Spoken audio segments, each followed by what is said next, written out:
ಬಾಗಿಲು ಬರ್ತೀನಿ. ₹1 ಕೊಡಿ. ಯಾರು ಶೈಕ್ಷಣಿಕ ಇರ್ತದೆ ನನ್ನ ಕೈಗೆ ನಗದು ರೂಪದಲ್ಲಿ ₹1 ತಗೊಳ್ಳಲ್ಲ.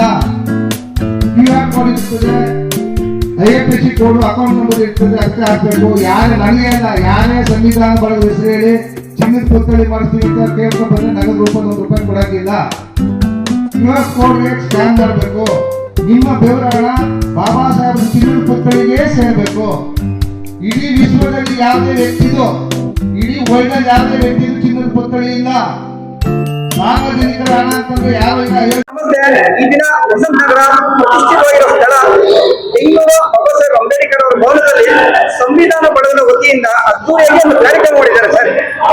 ಬಾನಂದೂರು ಕೆಂಪಯ್ಯನವರು ಹುಟ್ಟಿದಬ್ಬ ಆಚರಣೆ ಮಾಡ್ತಾ ಇದ್ದಾರೆ. ಬಾನಂದೂರು ಕೆಂಪಯ್ಯನವರ ಬಗ್ಗೆ ಮತ್ತೆ ಈ ಒಂದು ಕ್ಷೇತ್ರದ ಬಗ್ಗೆ ತಾವು ಹೇಳಿ ಸರ್, ಜನಪದ ಕ್ಷೇತ್ರದ ಬಗ್ಗೆ ತಾವು ಹೇಳಿ ಸರ್.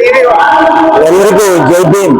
ಈ ದಿನ ನಮ್ಮ ಕರ್ನಾಟಕ ರಾಜ್ಯ ಸಂವಿಧಾನ ಬಳಗದ ಸಂಸ್ಥಾಪಕರು ಆದ ನಮ್ಮ ಜಯಚಂದ್ರಣ್ಣನವರು ಈ ದಿನ 75ನೇ ವರ್ಷದ ಬಾನಂದೂರು ಕೆಂಪಯ್ಯನವರ ಒಂದು ಜನ್ಮ ದಿನಾಚರಣೆ ಆಚರಿಸ್ತಾ ಇರೋದು ನಮ್ಗೆಲ್ಲರೂ ಒಂದು ಸುದೈವ.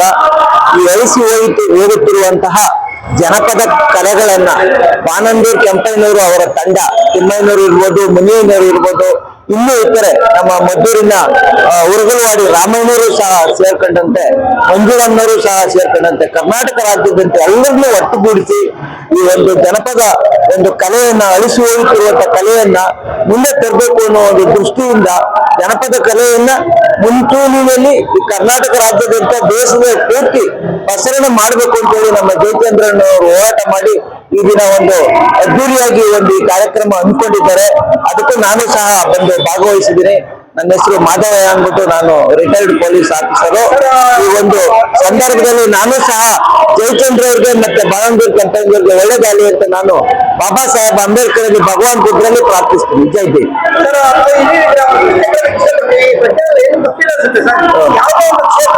ಸಿನಿಮಾ ಕ್ಷೇತ್ರ ತಗೊಳ್ಳಿ, ರಂಗಭೂಮಿ ಕ್ಷೇತ್ರ ತಗೊಳ್ಳಿ, ಒಂದು ತಾಯಿ ಬೇರೆ ಏನು ಈ ಜಾನಪದ ಕಲೆ ಅಂತಾರೆ.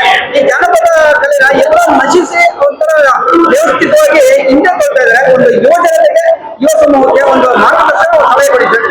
ಯಾವುದೇ ಕಾರಣದಿಂದ ಜನಪದ ಕಲೆ ಅಳಿಸೋದಕ್ಕೆ ಸಾಧ್ಯತೆ ಇಲ್ಲ ಸರ್. ಬಾಬಾ ಸಾಹೇಬರ ಸಂವಿಧಾನವನ್ನ ಇವರು ಮುಚ್ಚಲಿಕ್ಕೆ ಎಷ್ಟು ಪ್ರಯತ್ನ ಮಾಡ್ತಾ ಇದ್ದಾರೆ. ಬಾಬಾ ಸಾಹೇಬರ ಸಂವಿಧಾನ ತೆರೆದು ಇಡ್ತೀನಿ ಅಂತ ನಮ್ಮ ಜಯಚಂದ್ರ ಏನ್ ಹೇಳ್ತಾ ಇದ್ದಾರೆ. ಈ ತರ ಸಾವಿರಾರು ಕೋಟಿ ಜನಗಳು ಈ ಒಂದು ಜನಪದ ಕಲೆಯನ್ನ ಮುಂದೆ ತರಲಿಕ್ಕೆ ಪ್ರಯತ್ನ ಮಾಡ್ತಾನೆ ಇದ್ದಾರೆ. ಇದು ಯಾವುದೇ ಕಾರಣದಿಂದ ಅಳಿಸ್ತಾ ಹೋಗುದಿಲ್ಲ, ಮುಂದಕ್ಕೆ ಬರ್ತಾನೆ ಇರ್ತದೆ ವಿನಃ ಹಿಂದೆ ಹೋಗುದಿಲ್ಲ ಅಂತ ನಾನು ತಿಳಿಸ್ತೀನಿ ಸರ್. ಈಗ ಇನ್ನೊಂದು ವಿಶೇಷ ಸಿಹಿ ಸುದ್ದಿ ಅಂದ್ರೆ ಕೇಂದ್ರ ಸರ್ಕಾರದವರಾಗಲಿ ರಾಜ್ಯ ಸರ್ಕಾರದವರಾಗಲಿ ಒಳ ಮೀಸಲಾತಿ ಜಾತಿ ತರ್ತಾ ಇದ್ದಾರೆ, ಮತ್ತೆ ಜಾತಿ ಸಮೀಕ್ಷೆ ತರ್ತಾ ಇದ್ದಾರೆ. ಇದೆಲ್ಲ ಒಂದು ಸಕ್ಸಸ್ ಆದ್ರೆ ಈ ಒಂದು ಸಮುದಾಯ ಲಕ್ಷಾಂತರ ಜನಕ್ಕೆ ಒಳ್ಳೆದಾಗ್ತದೆ ವಿದ್ಯಾರ್ಥಿಗಳಿಗೆ. ಅದ್ರ ಬಗ್ಗೆ ತಾವು ಹೇಳಿ ಸರ್. ನೋಡಿ ಸರ್, ಯಾವುದೇ ಮನುಷ್ಯ ಈ ಜಾತಿ ಇರಲೇ ಇಲ್ಲ ಹಿಂದೆ. ಬಾಬಾ ಸಾಹೇಬ್ರು ಜಾತಿಯಿಂದ ರಾಜ್ಯ ದೇಶ ಮಾಡ್ತೀನಿ ಅಂತ ಹೇಳಿದ್ರು. ಆದ್ರೆ ಈ ಜಾತಿಯ ಮನುವಾದಿಗಳು ಜಾತಿನ ಹುಟ್ಟು ಹಾಕಿದ್ರು. ಈ ಜಾತಿ ಮುಂದುವರಿತಿದೆ. ಈ ಜಾತಿನ ನಾನು ಇಂಥ ಜಾತಿ ಅಂತ ಬಯಸುವುದರಿಂದ ಅವರ ಹಕ್ಕು, ಅವರ ಘನತೆ, ಅವರ ಆಸ್ತಿ, ಅವ್ರ ಮಕ್ಕಳಿಗೆ ಉದ್ಯೋಗ ಎಲ್ಲ ಸಿಗುತ್ತೆ. ಅದಕ್ಕೋಸ್ಕರ ಈಗ ಏನಿದೆ ನಮ್ಮ ಕರ್ನಾಟಕ ರಾಜ್ಯ ಇರ್ಬೋದು, ಕೇಂದ್ರ ಸರ್ಕಾರ ಇರ್ಬೋದು, ಜಾತಿ ಗಣತಿ ಮಾಡ್ತಾ ಇರೋದ್ರಲ್ಲಿ ಎಲ್ಲರೂ ಸಹ ಈ ಜಾತಿ ನಾನು ಇಂಥದ್ದು ಅಂತ ಭರಿಸಿ ಈ ಒಂದು ನಮ್ಮ ಛಲವಾದಿಗಳು ಇಂಥದ್ದೇ ಜಾತಿ ಅಂತ ನಾವು ಛಲವಾದಿಗಳು, ಅಸ್ಪೃಶ್ಯರು, ವಲಯರು ಅಂತ ಪರಿಶೋಧರ ಮುಖಾಂತರ ನಮ್ಮ ಜಾತಿಯನ್ನು ಗುರುತಿಸುವುದರಿಂದ ನಮಗೆ, ನಮ್ಮ ಮಕ್ಕಳಿಗೆ ಮುಂದಿನ ಒಂದು ಅಧಿಕಾರ ಹಿಡಿಲಿಕ್ಕೆ ಅನುಕೂಲ ಆಗುತ್ತೆ ಅಂತ ನಾನು ಬಯಸ್ತೀನಿ. ನನ್ನ ಹೆಸರು ಮಹಾದೇವ ಅಂತ, ರಿಟೈರ್ಡ್, ನನ್ನ ASI ಮದ್ದೂರು.